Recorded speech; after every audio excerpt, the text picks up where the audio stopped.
Hey Highland, I'm really glad to be back in front of you this way, and I'm glad that if you're watching this, it means that we're meeting together in person as safely as we can. And I was really encouraged by when we tried some new things in the first semester, how well you guys did. I heard such amazing stories that made me feel so happy with the Jesus experiments that you and your huddle were doing.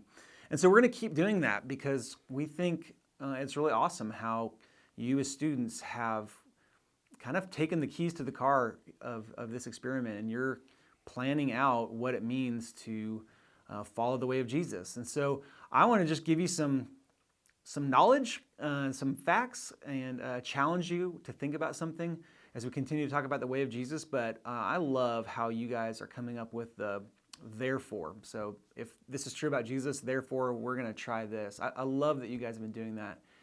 And that's what we're going to keep doing. So the section I'm teaching about today is Matthew 5, 21 through 26. And sometimes it's called Jesus' teachings on anger or murder.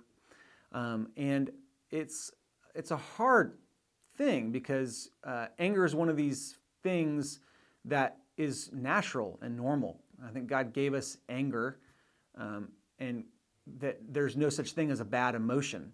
And so we have to be kind of careful with the way we talk about it, but Jesus doesn't talk about anger in the way that we talk about an emotion that's healthy. So let's get into it.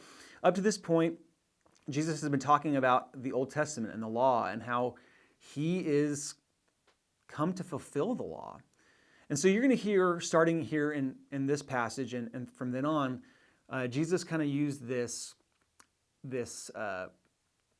pattern of teaching when he'll say, "You have heard it said, but I say to you." And so this is where it's going to start in verse 21. You've heard it said that it was said in the days of old, "You shall not murder, and whoever murders will be liable to judgment." This is Jesus's law, okay? And so he's starting out by saying, "You've heard that in the past that if you murder, you're going to be brought to court," and he's going to make this his law. "But I say to you, that everyone who is angry with his brother will be liable to judgment. Whoever insults his brother will be liable to the council, and whoever says, 'You fool,' will be liable to the hell of fire." Now, this is an important distinction because there's not a court that exists right now in Jesus' time where you can take somebody and say that you're guilty of being angry or murderous of me in your heart. There's no court that's going to convict somebody of this inner anger. And so what Jesus is talking about isn't like the law, the way that cities and communities operate, but the law of God. And again, Jesus is saying, you've heard it said about the law, but what I'm doing here is I'm telling you what God's will is. And so we kind of encounter this Jesus who believes that he is the one who is going to tell us what God's will is. And maybe you haven't made up your mind about who Jesus is yet, but Jesus has made up his mind about who he is. Jesus believes that he is the one who is going to properly interpret what God wants, and that the people who want to live a full life, should follow that law. So this isn't like I said, it's not like a legal thing, but Jesus is concerned with what's happening in your heart because he's not so concerned that you could be taken to prison for murder, but that your heart would be free. And so he says that you're not he doesn't say you're in judgment of being taken to court, but you're in danger of being, you're in danger of the hell of the blah, blah, blah. Take a step back. You're in danger of the fire of hell. And there's another distinction we need to make here. When Jesus uses the word hell, it's an actual word. It's Gehenna, and Gehenna is an actual place. There is a section outside the ancient city of Jerusalem on the other side of the gates that was called Gehenna, and it was a valley, and it was the trash heap. And it's really gross place because ancient cities were built for sewer and trash to all go downhill and be the same place, and that's where Gehenna was. And there would be fires at Gehenna all the time because they're burning the trash. And so when Jesus says you're in danger of the fire of Gehenna, the people who lived in Gehenna were people who were cast out of the city.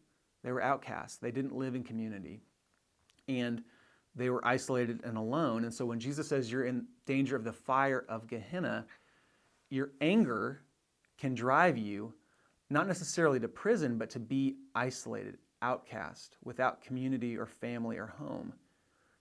And I just think that's a really different way of hearing this than if you're angry, I'm going to send you to hell when you die. Instead, it's like your inner anger can become so murderous, so hateful, that you're going to be the person who suffers. Other people will suffer too, but you will be in danger of the fire of hell. And then Jesus is going to use two extreme examples of talking about what anger can do. So in verse 23 it says, so if you are offering a gift at the altar and there remember that your brother has something against you, okay, so someone very close to you, leave your gift there before the altar and go. First be reconciled to your brother and then come and offer your gift. And now we're going to talk about somebody very different than your brother or sister. It's not gender specific. Come to terms quickly with your accuser, your enemy, while you're going with him or her to court, lest your accuser hand you over to the judge and the judge to the guard, and you be put in prison. Truly I say to you, you will never get out until you have paid the last penny. Okay, so everyone from our siblings, the people closest to us, to our accuser or enemy, Jesus says, make it right. Reconcile your anger with everyone, because there are consequences to keeping that anger inside of you. Again, I don't think Jesus is talking about real, honest anger, but that anger has a habit of staying and amplifying and multiplying and becoming like a disease within us. And what that disease does is it sends us out. And so Jesus says, if it's your brother or if it's your enemy and everyone in between, make it right as soon as possible, because you're going to be the person who's liberated. You're going to be the person who's set free. So here's my challenge for you. I want you to think about for yourself and in your huddle. Who is someone you can reconcile with? Who is somebody you're angry at? Everyone from a sibling, somebody very close to you, to your worst enemy.